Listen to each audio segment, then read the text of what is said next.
श्री राधा रमण लाल की जय, श्री राधा वल्लभ लाल की जय, भागवत महापुराण की जय, गोवर्धन नाथ की जय, गिरिराज धरण की जय, श्याम सुंदर श्री यमुने महारानी की जय, गंगा मैया की जय, संकट मोचन श्री हनुमान जी महाराज की जय, राजा रामचंद्र भगवान की जय, काशी विश्वनाथ की जय, सब संतन की जय, सब भक्तन की जय, सब विप्रन की जय, जय जय श्री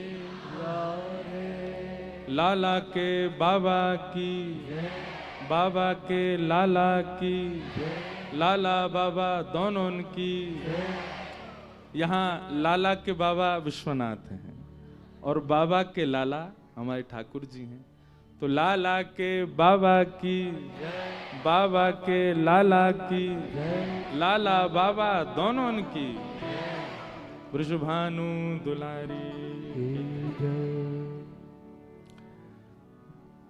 परम मंगल में परात्पर अखिलेश्वर अकारण करुणा वरुणालय भक्तवांछा कल्पतरु तड़ित विनिंदित पीतांबरधारी श्री बालकृष्ण लाल की वांगमयी शब्दमयी वाणीमयी प्रतिमूर्ति हम आप सबके मध्य में विराजमान श्रीमद् भागवत महापुराण को बारंबार प्रणाम। मंच पर विराजमान समस्त विप्र वृंदों को प्रणाम, समस्त गंधर्व जनों को प्रणाम और आप सभी काशी निवासी वैष्णव भक्त वृंद, मातृशक्ति, समस्त युवा वर्ग, बालक मित्र सखा, यजमान परिवार सबको जय श्री कृष्ण, जय सिया राम, जय श्रीमन नारायण, जय श्रीमन हर हर महादेव, हर हर महादेव। ठाकुर जी की अति कृपा हुई है। विश्वनाथ की नगरी में दूसरी बार कथा कहने आने का ये अवसर दास को प्राप्त हुआ। पहली बार कथा कहने जब आए थे तब काशी वालों को ही नहीं पता चला कि हम आए हैं, और अब इतना ही पता चल गया कि जगह ही नहीं है। तो सब विश्वनाथ प्रभु की कृपा है। पर हर स्थिति में व्यक्ति को धन्यवाद ही कहना चाहिए। हर स्थिति कुछ सिखाती है, कुछ नवीनता लाती है। हमारे काशी के अति प्रिय, महादेव के अति प्रिय और श्री गंगा पुत्र कहकर के संत जिनको संबोधित करते थे, यहाँ युवा जो बैठे उन्होंने शायद दर्शन नहीं किया हो, पर संभवतः गणमान्य जो भी काशी के विद्वत वर्गीय यहाँ बैठे हैं या व्यापार वर्गीय यहाँ बैठे हैं, संत समाज से संपर्क रखने वाले जो भी यहाँ बैठे हैं या जो भी विप्रवृंद यहाँ बैठे हैं, वो सब उनको जानते हैं। ऐसे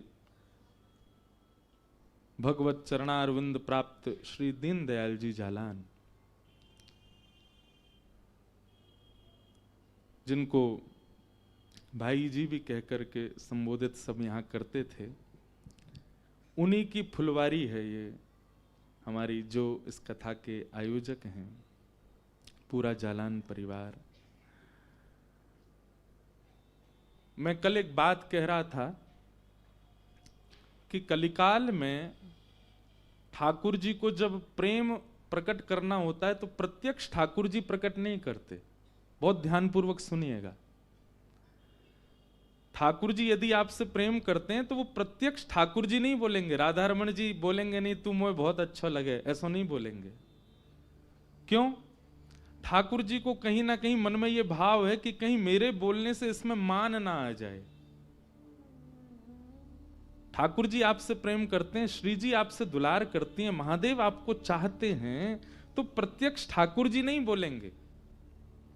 तो बोले अपने किसी जन से आपकी प्रीति करवा देंगे। ठाकुर जी को निरंतर भजने वाला, ठाकुर जी की सन्निधि में सदा रहने वाला कोई वैष्णव आपसे प्रेम करने लग जाए तो यही समझना इनडायरेक्ट वे में ठाकुर जी ही बोल रहे हैं, ठाकुर जी ही अपना प्रस्ताव आपको दे रहे हैं। जैसे कॉलेज स्कूल में कोई पसंद आ जाए तो उसको सीधा नहीं बोलते उसके किसी मित्र को अपना मित्र बनाते हैं, उसके थ्रू बोलते हैं। होता है ना ऐसा? सब सर हिला रहे हो, मतलब हुआ है ठीक वैसे ही ठाकुर जी जब आपसे प्रीति करने लगते हैं, प्रेम करने लगते हैं, तो अपने किसी जन को आपके प्रेमास्पद रूप में भेजेंगे और अपने किसी जन का आपसे प्रेम करा देंगे। आपको ठाकुर जी से जन प्रेम, आपको ठाकुर जी के किसी जन से प्रेम हो तब भी मत मानिएगा कि ठाकुर जी को आपसे है। संतों से तो सबको प्रेम होता है, पर संतों को किसी से प्रेम हो जाए ये बड़ी बात है। वैष्णवों तो वो तो सबको प्रिय होते हैं, पर उस व्यक्ति विशेष वैष्णव का किसी के प्रति अनुराग, किसी के प्रति प्रेम, समर्पण प्रति प्रकट हो रहा है, तो इसका मतलब यही समझिए कि इनडायरेक्ट वे में ठाकुर जी ही अपना प्रेम प्रकट कर रहे हैं। हमारे श्री दीनदयाल जी जालान, जिनको भारत के सब संतों ने प्रेम किया, चाहे हमारे स्वामी श्री शरणानंद जी महाराज हों, जिनके कृपा पात्र तो वे थे ही,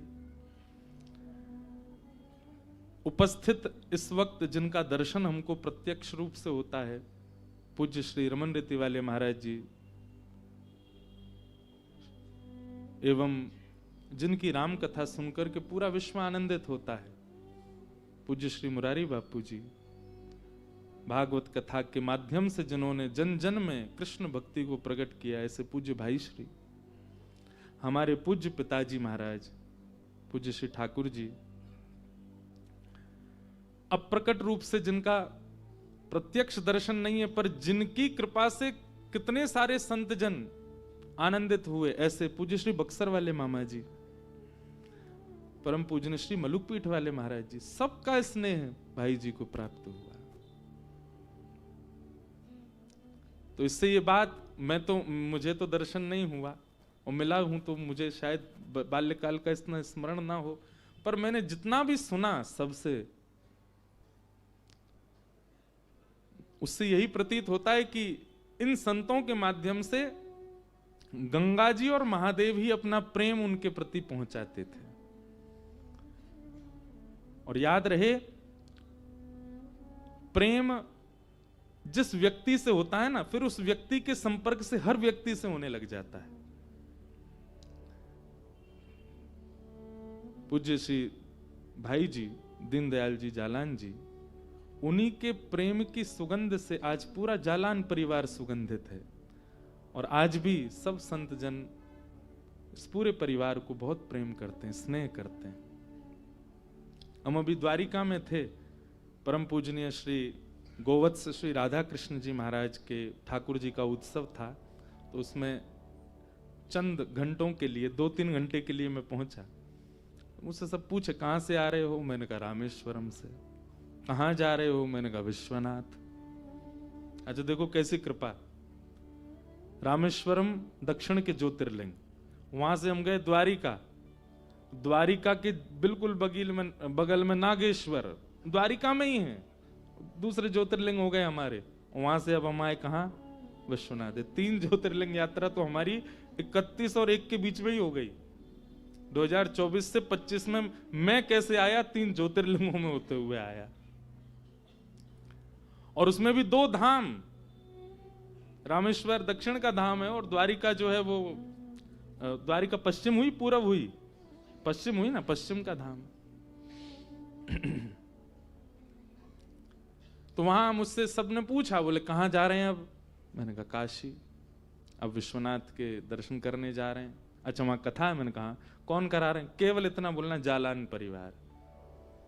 ऐसा सुनते ही सब समझ जाए, अच्छा वो दीनदयाल जी के सब परिवार। मैंने कहा हाँ, वही लोग कर। तो सब संत स्मृति रखते हैं, इसका मतलब क्या है? ठाकुर जी स्मृति में रखते हैं, ठाकुर जी स्मरण में रखते हैं। उन्हीं दीनदयाल जी के पुत्र केशव जी, जिनकी गृहिणी के भगवत धाम गमन के उपलक्ष्य में इस कथा का क्रम उन्हीं के भाव से हो रहा है। पूज्य बापू की एक कथा मैंने एक बात सुनी थी, क्योंकि बापू की विशेष कृपा है परिवार पर। बापू एक बार कह रहे थे कि कथा कराने से पितृ मुक्त होते हैं, ऐसा सब जगह कहा जाता है। परंतु बापू ने एक बात कही, बोले हमें ऐसा लगता है कि पितृ जब मुक्त हो ही जाते हैं, पितृ मुक्त हो गए, भगवत धाम चले गए, तभी उस परिवार के चित्त में कथा कराने की प्रेरणा प्रकट होती है। बोले कथा कराने के बाद पितृ मुक्त हो, ये बात तो सब कहते हैं, पर बापू ने ऐसा कहा कि पितृ मुक्त हो जाते हैं, तब वह पितृ ही ठाकुर जी से निवेदन करते हैं कि मेरे परिवार को ऐसी सद्बुद्धि दो कि वे कथा के प्रति उनका भाव बने। बहुत ऊंची बात। तो उन्हीं के भाव से ये कथा उन्हीं की स्मृति में उन्हीं को सुनाई, उनको तो नहीं, उनके परिवार को सुनाई जा रही है। उनके पूरे, वो तो भगवत धाम में आनंदित हो ही रही हैं। एवं उनके पुत्र अभिषेक जी और हमारे प्रिय श्री किशन जी, उनके पुत्र भगीरथ जी, सब पूरा जालान परिवार ये माध्यम बने हैं इस कथा के विश्वनाथ जी तक पहुंचाने के और आप सब तक पहुंचाने के।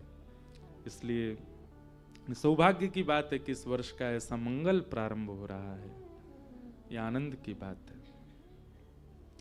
काशी को विशेष रूप से मुक्ति प्रदायिनी कहा जाता है। अब इसके पीछे बहुत बातें, तीन कारण इतने विशिष्ट हैं कि काशी में मुक्ति मिलेगी ही मिलेगी। सबसे पहला मुक्ति कारण का क्या है काशी में? गंगा। जिनके दर्शन के लिए कहा जाता है तब दर्शनात् मुक्ति, जिनके दर्शन से मुक्ति। बहुत ध्यानपूर्वक सुनिएगा, 3 बातें विशेष हैं काशी के प्रति जिस कारण से यहां मुक्ति निश्चित है। सबसे पहला गंगा, क्योंकि गंगा तट है, जिनके दर्शन से मुक्ति हो जाती है। दूसरे मुक्ति प्रदायक हैं विश्वेश्वर महादेव, उनके दर्शन से मुक्ति हो जाती है, उनके स्मरण से मुक्ति हो जाती है। शिव शिव शिव शिव कहने से मुक्ति हो जाती है, महादेव का नाम उच्चारण करने से मुक्ति प्राप्त होती है। काशी में पहली मुक्ति का कारण गंगा, दूसरी मुक्ति का कारण शिव, और तीसरी मुक्ति का कारण राम नाम। महादेव क्या करते हैं? महादेव उसी नाम का उच्चारण करते हैं काशी में देह त्यागने वाले प्रत्येक जीवात्मा के ऊपर। हमारी पूर्व की कथा हुई थी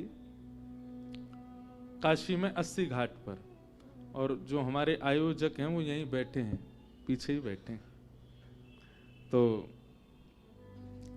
उस कथा में एक बहुत आनंद हुआ था कि हम विंदु माधव भगवान की सन्निधि में, तो हमारा निवास था बिल्कुल उस तरफ काशी के, और 80 घाट पर कथा थी।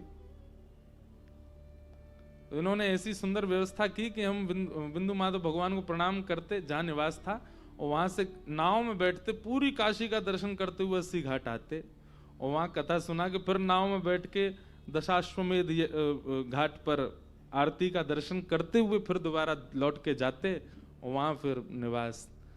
खूब आनंद हुआ काशी में। तो काशी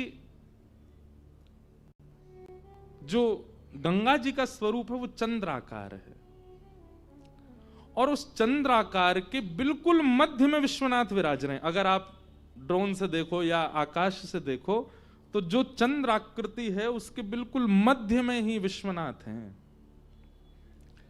तो एक तरफ तो चंद्राकार कहा गया, दूसरी तरफ कहा गया कि काशी में जो गंगा जी हैं ये चंद्राकृति इनकी क्यों है? बोले महादेव का धनुष है, धनुष की आकृति भी इसी प्रकार होती है और मध्य में तीर रखा जाता है।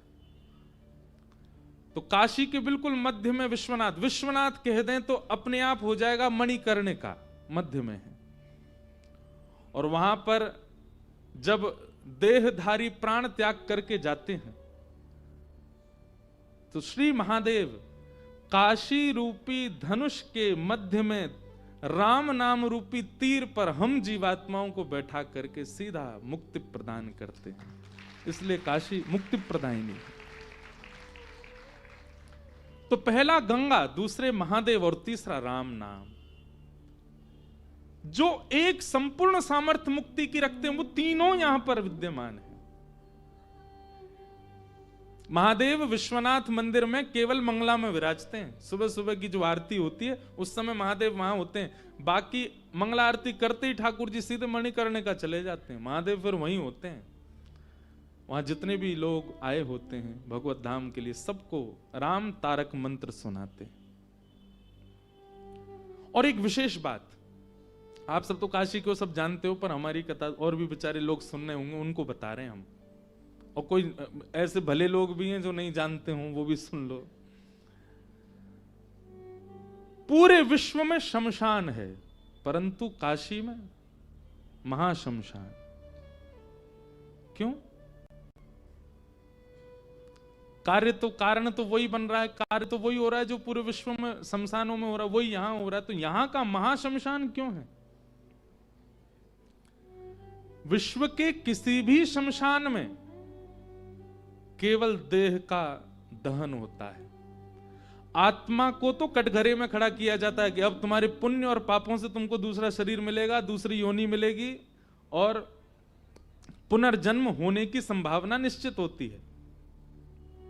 बहुत ध्यानपूर्वक सुनिएगा। और जितने लोग आ रहे हैं उनको कह दो ऐसी बैठ जाओ। हाँ, कल कुछ व्यवस्था और देख लेंगे कि सब बैठ जाओ सब लोग। और जो व्यवस्था प्रमुख है वो बाहर से अब सबको कह दें कि या तो वहीं बैठ जाएं। कथा से किसी को भेजना भी नहीं चाहिए, ये भी नियम है। अच्छा, पहले तो एक बात बताएं, पहले ये कथा सार्वजनिक नहीं थी, पहले तो हमने जबरदस्ती सार्वजनिक करवा दी। हमने कहा, मैंने कि नहीं सब सुने, आनंद हो। तो सब लोग विराज जाओ। तो महाशमशान क्यों है? सब लोग इधर देखो, यहां देखो, कथा सुनो। अभी हमको आ रही हैं बातें, कहीं भूल गए तो फिर दिक्कत होगी। तो पूरे विश्व में शमशान है, पर यहां महाशमशान, क्योंकि विश्व के शमशान में देह का दहन होता है, देह का चिता पर रख करके संस्कार होता है अंतिम। अन्य शमशानों में देह जल जाता है, परंतु आत्मा, जिसके लिए गीता कहती है नैनम छिंदन्ति शस्त्राणि नैनम दहति पावक, वो अग्नि से जलती नहीं। तो उस आत्मा को क्या किया जाता है? उसको फिर कटघरे में खड़ा किया जाता है और उसके कर्मानुसार फिर या तो 84 लाख योनियां या फिर पुनर्मानव जन्म कर्मानुसार उसको फिर मिलता है। आत्मा भगवत धाम जाती है, ये कंफर्म नहीं है बाकी के शमशानों में, परंतु काशी के लिए ये बात प्रसिद्ध है कि एकमात्र काशी का शमशान महाशमशान इसलिए है क्योंकि यहां पर मुक्ति केवल शरीर की नहीं, आत्मा की भी होती है। आत्मा का भी सारे कंटक उसके काट दिए जाते हैं और उसको सीधे भगवत धाम, इसीलिए ये महाशमशान है। ऐसे महाशमशान में महादेव विराजे हैं, और कैसे विराजे? आनंद में विराजे। ऐसे महादेव को हम कथा सुनाने के लिए आए हैं। आज प्रथम दिवस है कथा का। महात्म की चर्चा आज भागवत जी की करेंगे और कल से फिर प्रथम स्कंद से कथा गंगा चलेगी। बीच बीच में महादेव के और कुछ भक्त चरित्र भी आते रहेंगे, क्योंकि हम अभी राम कथा कह के आए हैं रामेश्वरम में। इसीलिए मानस जी की एक चौपाई गा करके कथा में प्रवेश करें। विश्वनाथ मम नाथ पुरारी, विश्वनाथ मम नाथ। सब गा सकते हैं, दोहरा के गाइए। विश्वनाथ मम नाथ पुरारी, विश्वनाथ मम नाथ पुरारी। त्रिभुवन महिमा विदित तुम्हारी,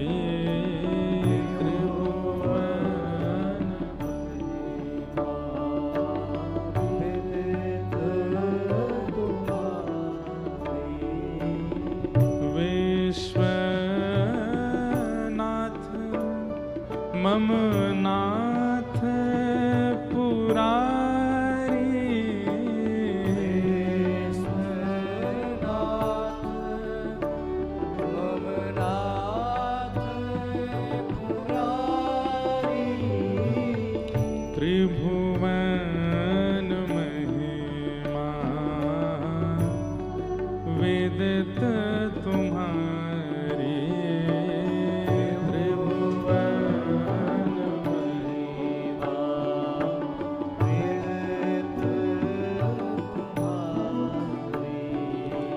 चर और अचर नाग नर देवा, चर और अचर नाग देवा, चर और अचर नाग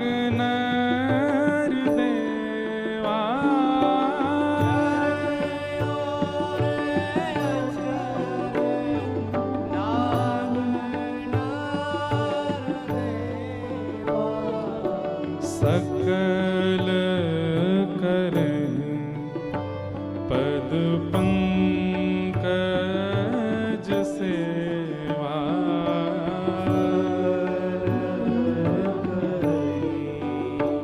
पद पंकज सेवा, सकल करें पद पंकज सेवा,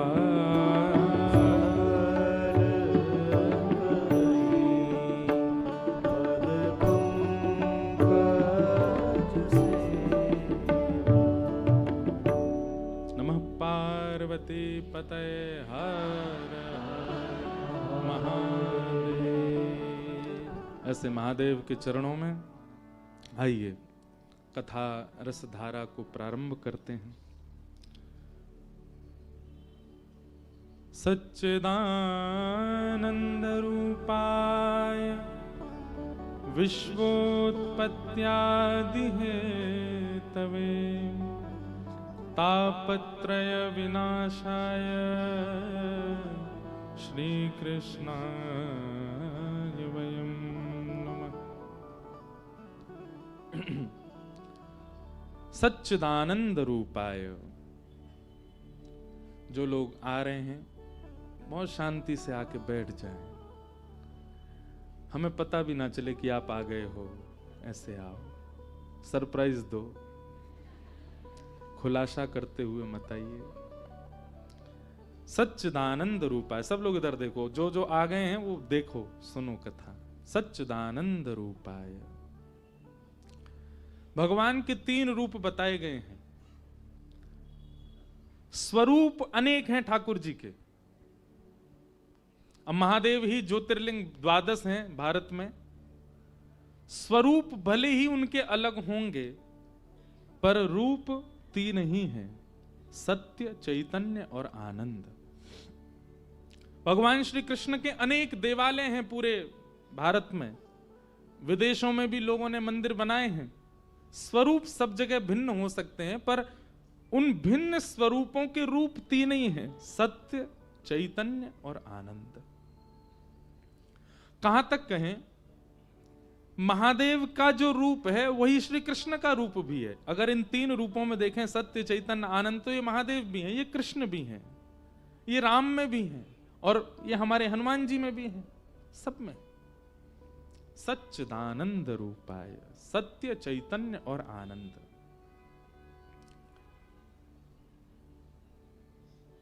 सबसे पहला सत्य, ठाकुर जी सत्य हैं। मैं एक बात कथा में कहा करता हूं कि जिनके सन्मुख जाने से सत्य छुप ना पावे, सत्य अपने आप को रोक ना पाए, वो प्रकट होने पर मजबूर हो जाए, समझ जाना या तो वो कृष्ण है, या कृष्ण का कोई जन है, या तो ठाकुर जी का कोई जन है। किसी के सन्मुख यदि असत्य बोलने में आप 3 बार सोच रहे हैं, असत्य बोलने से पहले आपकी जीभ लड़खड़ा रही है, असत्य बोलने से पहले आपके मन में घबराहट जैसी हो रही है, तो समझ जाना वो व्यक्ति सामान्य नहीं है, उसमें कुछ भगवत तत्व विद्यमान है। इसीलिए असत्य बोलने में इतना सोचना पड़ रहा है। नहीं तो हम कलयुगी जीव में, असत्य तो हमारी जीभ पे बैठा ही रहता है, आसन ही उसका हमारी जीभ है। परंतु किसी के सन्मुख, चाहे वो माता जी हो, चाहे पिता हो, चाहे पत्नी हो, चाहे पति हो, चाहे रिश्तेदार हो, चाहे कोई नया व्यक्ति हो, जिसके सामने असत्य बोलने में संकोच हो रहा है, निश्चित है कि उसका भजन प्रबल है, उससे ठाकुर जी प्रसन्न है। इसीलिए आपका उसके सन्मुख असत्य बोलना नहीं हो पा रहा है। ठाकुर जी के सामने सत्य प्रकट हो ही जाता है। आप पूरे विश्व को जो बात छुपा चुके हो, आप ठाकुर जी से नहीं छुपाओगे। लोग अपनी एनिवर्सरी मनाते हैं, 25 वर्ष हो गए, 50 वर्ष हो गए, हमारी एनिवर्सरी को लोग मनाते हैं, इतने वर्षों से पत्नी के साथ हैं, परंतु कितने ऐसे रहस्य होंगे जो अपने पत्नी ने पति को, या पति ने पत्नी को नहीं बताए होंगे, वो भी ठाकुर जी को पता होगा। क्यों? उनके सामने सत्य स्वतः प्रकट हो जाता है। कई लोग मंदिर जाते हैं, ठाकुर जी को देखते ही उनके नेत्रों में आंसू आ जाते हैं, उनके हाथ कांपने लगते हैं, प्रणाम करते ही वे बेसुध हो जाते हैं। क्यों? क्योंकि वो सत्य स्वरूप है। उनके सामने सत्य प्रकट करना नहीं पड़ता, उनके सामने जाते सत्य प्रकट होता है।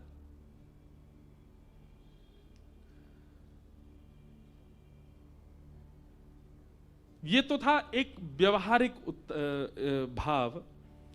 आध्यात्मिक भाव क्या है? नित्य ठाकुर जी के समीप जाने वाला व्यक्ति सत्य से भली भांति परिचित होने लग जाता है। मिथ्या जगत, संसार उसके सामने खुलने लग जाता है।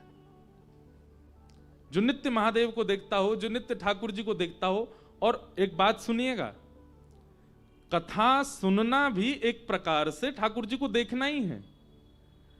आप कथा सुन रहे हैं, यहां शब्दमय विग्रह ठाकुर जी का प्रकट होता है, और वह शब्दमय विग्रह यहां ठाकुर जी भले ही स्थूल रूप से ना हो, पर शब्द आपके चित्त में स्थूल ठाकुर जी को प्रकट कर देता है। इसलिए कथा सुनना भी भगवत दर्शन के समान ही है। तो अगर आप नित्य ठाकुर जी को देखते हैं, ये बात मैं कहूं तो कथा सुनने को भी इसमें जोड़िएगा। नित्य ठाकुर जी को देखते हैं, नित्य भगवत संबंधी एक क्रिया आपके जीवन में नित्य यदि होती है, तो यह बात सत्य है कि आप सत्य विदित हो जाओगे। आपको संसार का मिथ्या, संसार की जो झूठी बातें हैं, वो कहीं ना कहीं पता लगने लग जाएंगी। कथा सुनाने वाले प्रवक्ता हो, वक्ता हो, वैष्णव हो, संत हो, साधु हो, वो पूजनीय क्यों होते हैं? वो वंदनीय क्यों होते हैं? क्योंकि वो हमसे ज्यादा सत्य विदित हैं, हमसे ज्यादा सत्य जानते हैं संसार का। लोग बाग प्रश्न करते हैं, बापू की भी कथा में पहले वो सब प्रश्नों के उत्तर देते हैं, और कई बार प्रश्नों के उत्तर में ही कथा होती है। कभी आपने स्वयं से ये नहीं पूछा सारे प्रश्नों के उत्तर इनके पास क्यों हैं? सारे प्रश्नों के उत्तर महात्माओं के पास क्यों? सारे प्रश्नों के उत्तर कथावक्ता के पास क्यों हैं? कई बार तो ऐसे प्रश्न भी आते हैं जिसका मैंने अपने जीवन में अनुभव ही नहीं किया। अब मैं अविवाहित हूं, मेरा विवाह नहीं हुआ, पर विवाह संबंधी प्रश्न करेंगे तो मैं उसका उत्तर भी दूंगा। मुझे कहां से पता उसका उत्तर? मैंने अनुभव तो नहीं किया, वो मेरे अनुभव का विषय नहीं है। ऐसे ही कई सारे कथावक्ता ऐसे हैं, कई सारे साधु महात्मा संत ऐसे हैं, उन्होंने उस स्थिति का अनुभव नहीं किया जिस स्थिति का प्रश्न उनसे किया गया, तो फिर उनको उत्तर कैसे पता? ये कथा ही है, ये सत्संग ही है, ये हरि दर्शन ही है जो उनको हर परिस्थिति से विदित करा देता है, सत्य का अनुभव करा देता है। मीराबाई ने गोस्वामी तुलसीदास जी से एक पत्र में वार्ता की। जब मीराबाई के जीवन में बहुत संकट आ गया, संकट तो था ही, हमेशा से ही था, परंतु एक और बात है कि जब व्यक्ति सत्य विदित हो जाता है, उसको संकट अनुभव तो होते हैं पर पीड़ा नहीं होती। बहुत ध्यानपूर्वक सुनिएगा। छोटे बच्चे को अगर आप डॉक्टर के पास लेके जाओ और उसको अगर वो कोई वैक्सीन लगनी हो, बच्चों को लगती है ना, कई बच्चे होते हैं वो उस सुई को देख करके घबराते हैं और अगली बार डॉक्टर के पास जाना हो तो वो डर के मारे जाते ही नहीं, रोते चीखते चिल्लाते हैं। पर एक आयु आने पर, सबके साथ तो नहीं होता पर अधिकतर एक आयु हो जाने पर फिर उसके बाद ब्लड सैंपल भी अगर वो सिरिंज से लेते हैं तो उसको उसकी आंख भी नहीं मिचती, बड़े सहजता से दे देता है। क्यों?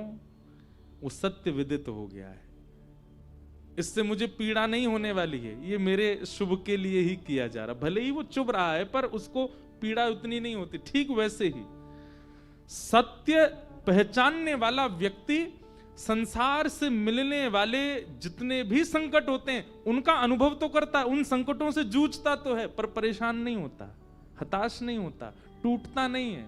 क्यों? क्योंकि सत्य विदित हो गया है। आप नित्य जाते हैं विश्वनाथ का दर्शन करने, आप नित्य जाते हैं हर महीने वृंदावन दर्शन करने, आप नित्य जाते हैं चित्रकूट धाम या अयोध्या। आपका नित्य वहां दर्शन करना, उसका फल क्या मिला आपको? कि फिर जीवन में आने वाली विषम परिस्थिति में आप विचलित नहीं हुए। तो यह बात प्रमाणित होती कि आपका नित्य भगवत दर्शन करना आपके जीवन में फलीभूत होता है, हो रहा है, आप सत्य विदित हो गए हो। क्षमा करना, कथा करने वाले या वैष्णव भाव में रहने वाला व्यक्ति अगर किसी संसारी पीड़ा से रोता है ना, तो बाकी के लोग आश्चर्य करते हैं, ये रो रहे हैं, ये तो कथा कहते हैं, ये तो साधु हैं, ये तो संत हैं, ये तो वैष्णव हैं, ये तो विरक्त हैं, इनका रोना एक संसारी पीड़ा पर। क्यों वो रो नहीं सकता? उसकी भावना नहीं? क्यों आपके चित्त में यह प्रश्न आया कि वो रो नहीं सकता? क्यों? क्योंकि आपका हृदय जानता है कि ये सत्य विदित व्यक्ति है, इसके जीवन में सत्य है, ये संसारी पीड़ा पर इतना क्षोभित क्यों हो रहा है? संसारी पीड़ा पर क्षोभ करना ये तो संसारी व्यक्ति का काम है जिसको सत्य नहीं पता। आध्यात्मिक होने का मतलब यह नहीं होता कि आप नित्य त्रिपुंड लगाओ। आध्यात्मिक होने का मतलब यह नहीं होता कि समस्त वेद वेदांत उपनिषदों का ज्ञान आपको हो। अगर ये आध्यात्मिक कहलाने के लक्षण हैं तो ये सारे लक्षण रावण में भी हैं। त्रिपुंड लगाता है नित्य।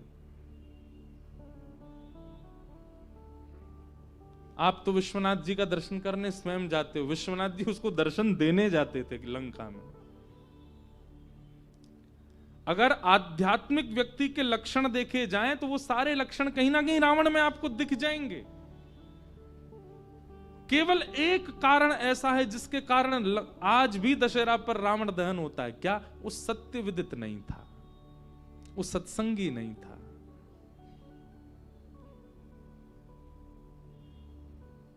भीष्म पितामह बहुत बलवान हैं, भीष्म पितामह विरक्त हैं, भीष्म पितामह ब्रह्मचारी हैं। भीष्म पितामह के प्रसंग में महाभारत में कितने गुण आते हैं,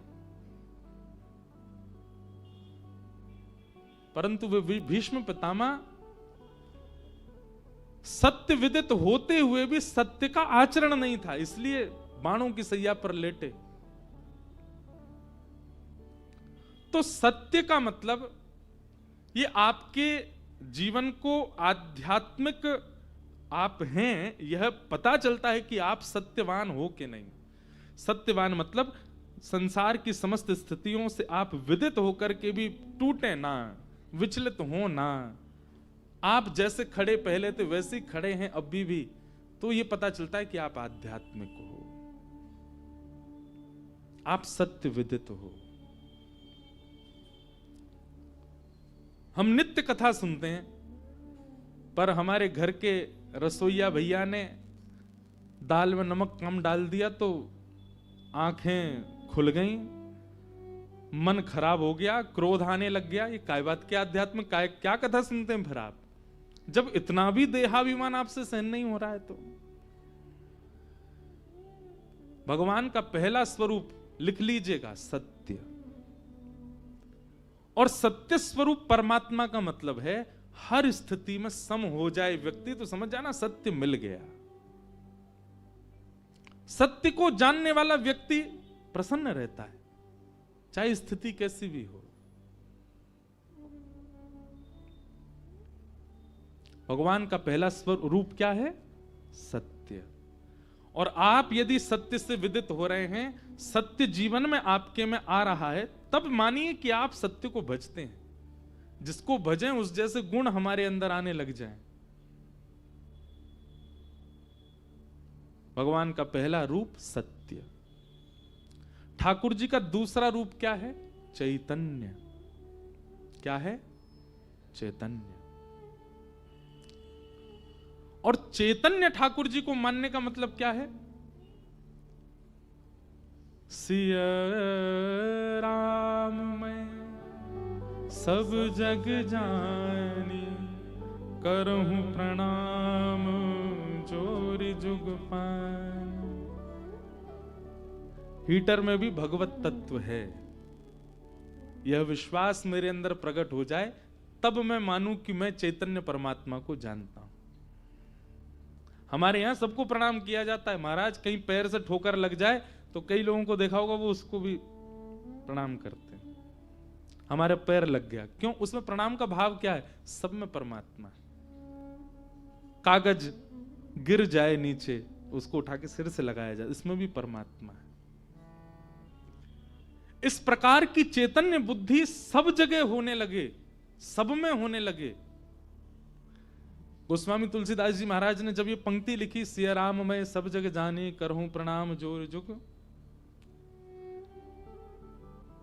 इस पंक्ति को लिखने के बाद जब विश्वनाथ का दर्शन करने गए तो मार्ग में एक नंदी जी आ गए और गोस्वामी तुलसीदास जी निकलने को हों, वो नंदी जी कभी इधर से रास्ता रोके, कभी उधर से। आगे छोटी सी गली काशी की, उसमें अब तो बड़ी हो गई गलियां, पर अभी भी कहीं कहीं छोटी हैं। तो ऐसा मैंने सुना है किसी संत से। तो फिर गोस्वामी जी ने थोड़ा सा आवाज की, जैसे किसी जीव को हटाने के लिए थोड़ा स्वर निकालते हैं, हट, ऐसे करके कुछ किया, उसको धक्का आदि दिया ताकि मार्ग मिले। तो मार्ग से दर्शन करने गए, दर्शन करके लौट करके आए तो ये पंक्ति अंतर ध्यान हो गई। और जो गोस्वामी जी ने इस भाव को देखा, मैं तो लिख के गया हूं, इतनी सुंदर बात लिखी, सब में सिया राम जी को देख के सबको प्रणाम करो, ये अंतर ध्यान क्यों हुई? तो महादेव ने कहा, बोले आप जो कह रहे हैं उस पर अमल भी तो कीजिए।